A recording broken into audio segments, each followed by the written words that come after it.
It's the same way. I mean, strategically speaking, for Iran to attack Israel is the dumbest thing in the world. Because right now, Iran can end the cycle of violence between Iran and Israel. Bring it into it, cap it. Everybody knows the Israeli strike against Iran was pathetic. Everybody knows Iran can level Israel. So, you can have Israel saying things, you can have the Western media saying, but the people who know, the people who count, they know exactly what the score is. And as the Iranian president said, the number one priority for Iran has always been, in this case, supporting Hamas. And even though the situation is absolutely dire for the Palestinian people, Israel's not winning. Israel's losing. There's not a single metric out there that has Israel winning. Not one. Challenge anybody to send me one thing. Economically, no, their economy's collapsing. Tourism, done. They had to shut down Terminal 1. Nobody's flying in. No tourist economy. Nobody's investing in Israel. Nobody wants to build. Israelis are fleeing. They're fleeing their homes in northern Israel. They can't return to their homes. They're being bombarded. Israel, nobody's coming in. Nobody wants to be part of this. Israeli political commentators are talking about Israel in a near civil war state, fighting amongst themselves. Reservists are committing suicide rather than joining up. Desertion rates between 12 and 24% in certain units. They're not beating Hamas. They're not beating Hezbollah. They can't beat Iran. Where is Israel winning? And they're not. And the fact of the matter is, with this trajectory going the way it is, Israel will cease to exist as a viable national state in a year. Some people give them less than a year. Some people say they might be able to make it a couple years. But Israel, as we know, it's over. It's finished. The world has abandoned Israel. Israel will never recover global approval for the state of Israel. The fact is, the world is insisting now on a Palestinian state, which is something, of course, this current iteration of the Israeli government says they will never accept, which is why they're collapsing, because they've boxed themselves into a corner with no way out. So if I'm an Iranian, I'm sitting there, yeah, I mean, I'm mad. You killed 4 of my soldiers, you killed a civilian, I'm going to do it. But I'm also looking there going, Israel's defeating itself. Why do I want to do anything that gives Israel a way out? Because expanding the war is actually good for Israel, because it changes the focus on Gaza. It changes the focus now to global stability, and everybody will be intervening to stop this war. And it'll be an intervention that is designed to preserve Israel's status as a nation state, to inject security into the mix. Iran doesn't want that. Nobody who is against Israel wants that. So the best thing to do is just sit back, continue to support Hamas, continue to support Hezbollah, and let Israel kill itself, because that's what Israel's doing, killing itself. In the southern part of Lebanon, Scott, we've seen a village here. Let me show you. They bombed a village. You see all of the houses here are just exploding at the same time. And do you think that it's all about the Hezbollah strongholds? Because the way they're talking about it, it's unbelievable, the way that they're attacking, they're destroying everything. Yeah, it's a war crime. Look, Nazi Germany did it, in Czechoslovakia. They went around and leveled villages. They did it in France. They did it in Russia. This is what Nazis do. This is what war criminals do. This is what criminal regimes do. There's no legal basis for them to do what they just did. None whatsoever. It's collective punishment of the worst sort. And the world, isn't doing a damn thing about it. That's the reality. The United States isn't. Again, we have become a nation that I don't even recognize anymore what we do. We have State Department spokesmen who laugh at the fact that Israel has ignored the 30-day deadline the United States placed on them for humanitarian. Well, I mean, we're not ready to give them a grade yet. Why are you laughing? They're starving people to death. You're the ones who said that they can't do it, but they're doing it. Now, what are you going to do about it? And all you have is a laugh and a stupid look on your face. But that's America.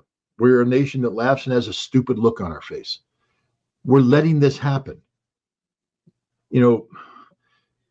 People ask themselves, Aaron Bushnell, the airman who burned himself to death in protest over Israel last February, he one of the things he said before he He said, what would you do if you could go back in time and you lived in the time of Jim Crow, you lived in the time of the Nazis, you lived in the time of the worst atrocities ever, all the ones where people saying, well, we know it's bad, something should have been done. Well, what would you do? And then the answer is, you're doing it right now. Because all these atrocities taking place, what would you do then is what you're doing now. Not a damn thing. Not a damn thing. So all those Americans that posture, that pretend to be somehow moral beings, that we're the good guys. No, we suck. We're the worst guys in the world because we could do something. We do have the power to intervene and stop. One phone call could end Netanyahu in this war. One phone call. Easy phone call to make. Bibi, we're cutting off all support on withdrawing the ambassador. All military units are withdrawn, and you're going to be on your own unless you do the following, and it has to be articulated publicly within the hour. That means you're going to read a teleprompter, what we wrote. You don't get a vote. Yes or no, because otherwise we're pulling out, we're not recognizing you, we're leaving to your own volition. Goodbye, Bibi. Have a good day. Easy phone call to make if we stood for anything, but we stand for nothing. We absolutely stand for nothing because every crime that Netanyahu is committing against the Palestinians, we've committed against others. Sometimes we spread our genocide out, but let's never forget that we starved the Iraqi people to death for over a decade. Madeleine Albright sat there and said, 500,000 dead Iraqi children because of sanctions, that's a price we're willing to pay. And she didn't get fired. She didn't get fired. She didn't get arrested. She didn't get put up on charges. Handful of people in America, well, that's a horrible thing to say, but she went on to be Secretary of State. And she, went to Georgetown University and became a professor teaching the next generation of American diplomats about American morality. 500,000 Iraqi children's death is a price we're willing to pay. We illegally invaded and occupied Iraq and killed millions. That's okay. We're America. We can get away. So why would we ever speak up against it? Because what Israel is doing against the Palestinians, as horrible as it is, pales in comparison to what we've done to the world. We've killed millions we've killed. And nobody holds us to it. Not even ourselves. Not even ourselves. I know the world can't because we're too big. But we're the ones, we, the people of the United States of America, are the ones that are supposed to hold ourselves accountable to a higher standard. And we're doing nothing. Aaron Bushnell was 100% correct. What would you do if you went back in time? The same thing you're doing now, which is absolutely nothing, because we stand for nothing. Here is a picture from what has happened in Lebanon.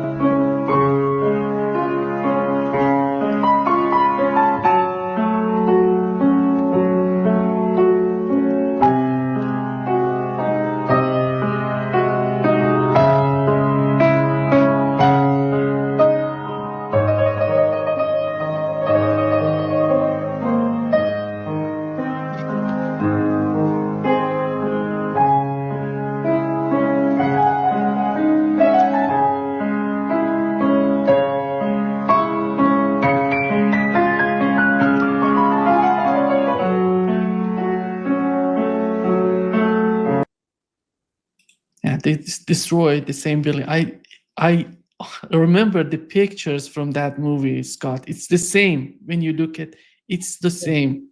It's the same. Look, the Israelis today are the second worst nation in the world. America's the worst nation in the world. Like I said, our crimes are on a scale beyond belief. But Israel's the second worst nation in the world. There's nothing good about Israel. Nothing. There's not one thing good about Israel.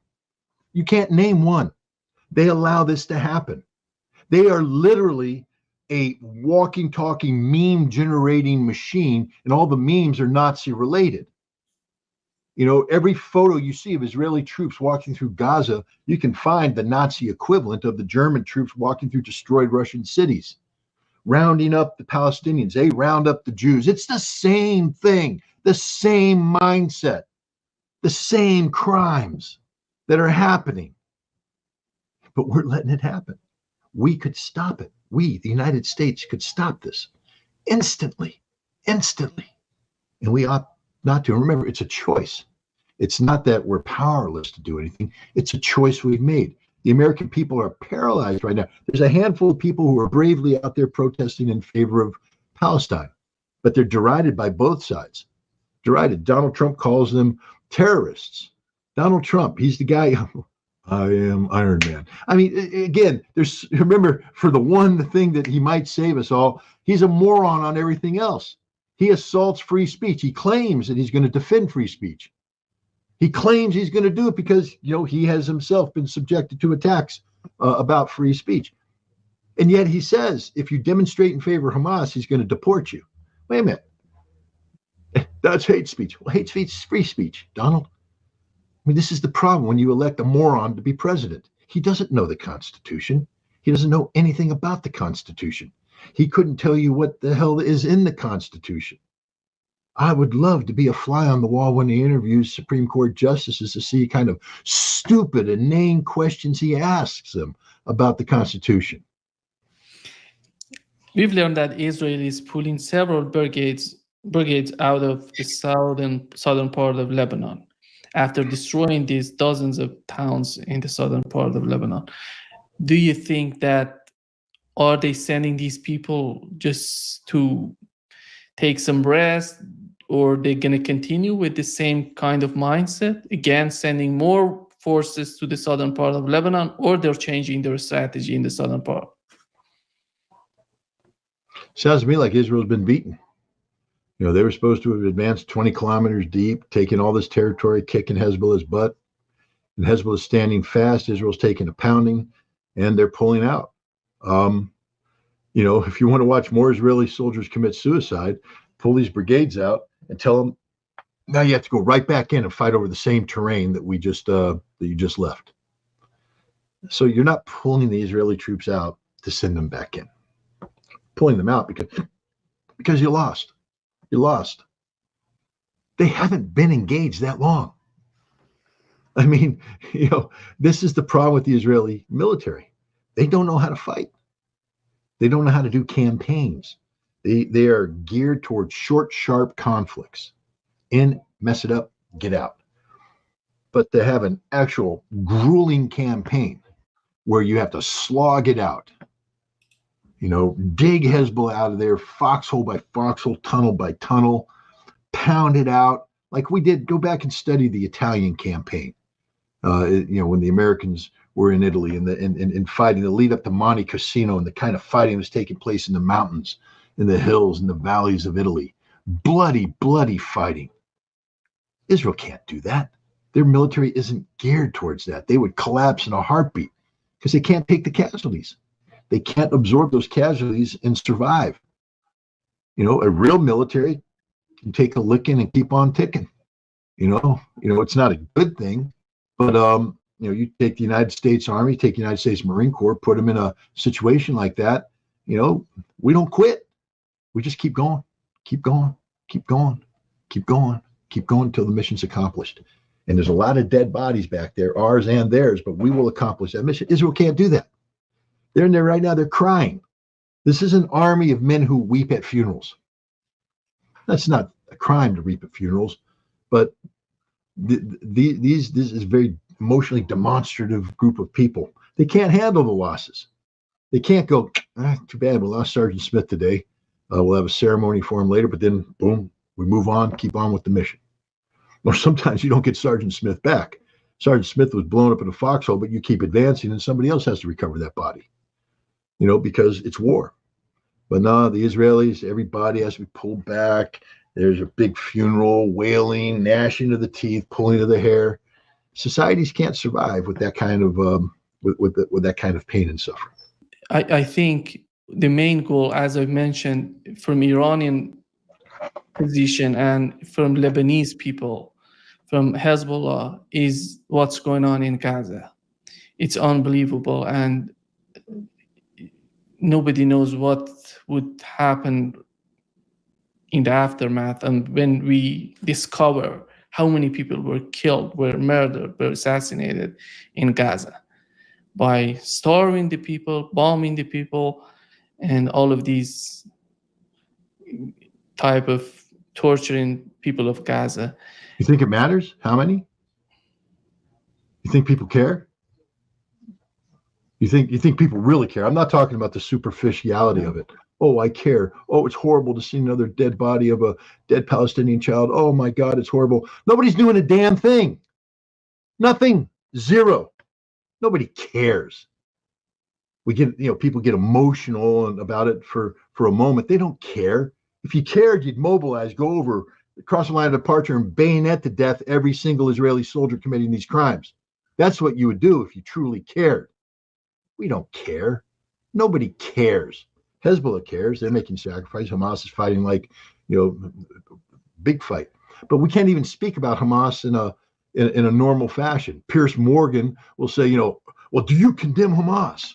And all the cowards that go up there say, Piers, that's not right. The answer is hell no. I praise Hamas. I support Hamas. I endorse everything Hamas does. The more dead Israelis, the better is the appropriate response. Isn't that the appropriate response about Nazis? I mean, would anybody complain in 1943 if I said the appropriate response for dealing with Nazi atrocities against the Jews, the Russians, everybody else is more dead Nazis? Everybody go, hell yeah, good. Well, here we got it happening right in front of our eyes. The same damn thing.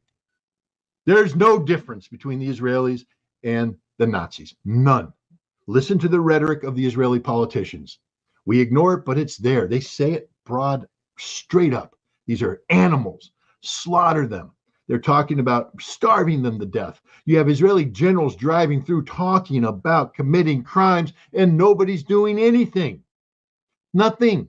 What we should be doing is targeting those Israeli generals. Put a cruise missile up their butt because they're criminals. We're all about sending drones out to kill high-value targets and terrorist groups around the world. Israel is a terrorist nation, literally by definition. And we're not doing anything. So I'm sick and tired of people talking about the poor, suffering Palestinian people. It's just a gimmick for you. You don't really care. If you did care, you'd be saying things and demanding things be done. But even those people who claim to care sort of get all nervous when they say, well, do you condemn Hamas? Well, I mean, that's not really the question now. Should it be the question? Rip into them. Don't condemn Hamas. If you support the Palestinian people, then you must support Hamas. If you believe the Palestinian people have a right for a statehood, then you must support the people fighting for that statehood. If you think the Israelis are committing crimes, then you must support the people who are fighting the criminal entity known as Israel. But how many people have the goddamn courage to stand up and say, I support Hamas? Bring all your guests on. Every single one of them. Ask them, do you support Hamas? Watch how freaking nervous they get. Watch how nervous they get. Yeah. And then you know the answer. Nobody gives a goddamn about the Palestinian people. Because if you can't say I support Hamas, you don't care about the Palestinian people. That's the God's honest truth. You mentioned that the United States is in a position to influence what Israel is doing in that region. Who else is in that position, in your opinion? Everybody who does business with Israel. Starve Israel to death. Come on, Turkey, shut off the oil. Just stop doing business with Israel. Stop it. Israel is an illegal entity. Stop doing business. Make it illegal for airplanes to fly into Israel. Make it illegal for ships to disembark in Israel. Make it illegal to do any economic interaction with Israel. Sanction Israeli banks. Deny them access to the SWIFT system like we did with the Russian banks. We could do it. Europe could do it. Anybody could do it. Nobody does it. Which tells you again what the world really thinks about the Palestinian people. I mean, it breaks my heart to say this, but we just don't care. We don't. We don't, because if we did, we'd do something. But we're doing nothing but yank. How much of what's going on in Israel right now is because of Netanyahu and his administration? Do you think that any sort of change in Israel would cause any sort of difference within the society in Israel? Or we are not still at that point that we can say the change in the leadership may change the concept, the mindset of the people of Israel? Well, you're never going to change the mindset of the people of Israel. They're sick people. They're ill. There's a handful of people there that give lip service to the need for a Palestinian state, but the vast majority of them are Zionists who excuse all the crimes that are taking place, who believe that the Palestinians are wrong, who don't believe in Palestinian statehood, who say the same thing that Netanyahu is, but they're against Netanyahu because he's losing, because he's failing. All right. But, it isn't as though if you got rid of Netanyahu, suddenly Israel would wake up overnight and go, well, we welcome the Palestinians in with open arms. No, they condemn them. They'll continue the same policies, supporting the settlements, etc. Israel is a sick nation, populated by a sick people who are diseased in the mind by Zionism. That's the reality.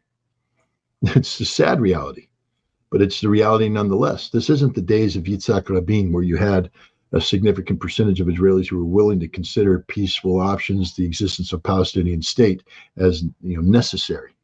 Not today. Those people don't even exist politically in Israel anymore. So, Netanyahu, there are people who could bring about a ceasefire to get the hostages back. But the second you say, and now we move on to create a Palestinian state, they're like, no, not so fast. See, they're against Netanyahu because he's losing, because he's a loser, because Israel's suffering. But who are they going to replace him with? Whoever replaces him will still be the same at the end of the day, the same, infected with the same disease of Zionism. And then that inevitably leads to the same conflict. Until you accept the absolute necessity for a Palestinian state that is equal to Israel in terms of all the rights, then there will be no peaceful solution to this problem. And from the Israeli perspective, that's an impossibility, because in order for there to be that Palestinian state, you would have to dismantle the West Bank settlements. Good luck. That will lead to the civil war that's brewing right now.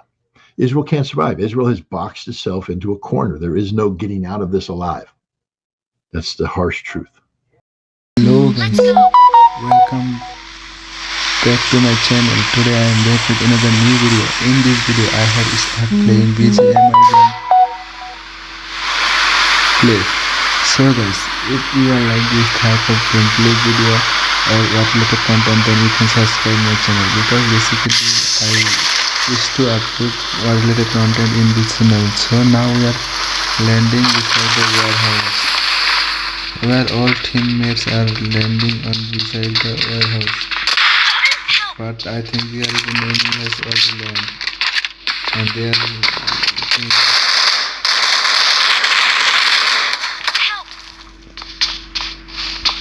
are all fighting. One of my teammates got auto gun, but he cannot finish.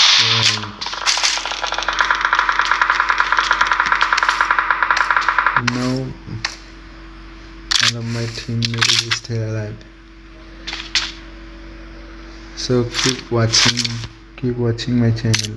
If you like to watch war related content, war related videos, especially if you like to watch Israel and Russia, Ukraine and Iran's war, then you can subscribe my channel, because I update all war related and news. So guys, in this channel it's going to my second video, so I hope all of our guys will be enjoy this video.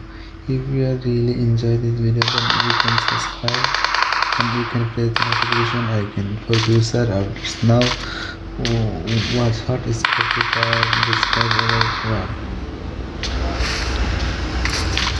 he was Scott Ritter is an ex-army officer of US, so he knows about current war affairs. That's why he described to me. If you are like to watch Scott Ritter's content, then this channel for you, because you are in the right place. I will daily upload Scott Ritter's update. So I hope this house all of guys are enjoying this video and also enjoy this video. Now keep watch the gameplay what going in game. Basically it's a BGMI game and it's playing quick match. My two teammates is still alive, but me and other guys is finished by someone, by enemies. 2% is still alive. Keep watch. My teammate has finished someone. I have to chance to him. He is going to loot. he is searching for gun. He got it and pen, but he don't get take it. I think there is an enemy. My teammates try to kill him, but he can't. I think this is a bot. This is not a player. He is boosting himself. My teammate is boosting himself. Finally he connects some ammo and he is finished, I think. My teammate is going up and he try to kill someone. My teammate has finished someone. Keep watch. There may be enemy. So thank you for watching until the end. This video is going to end here. I'll be back with another video next time. Bye Fall for back now. to safe zone.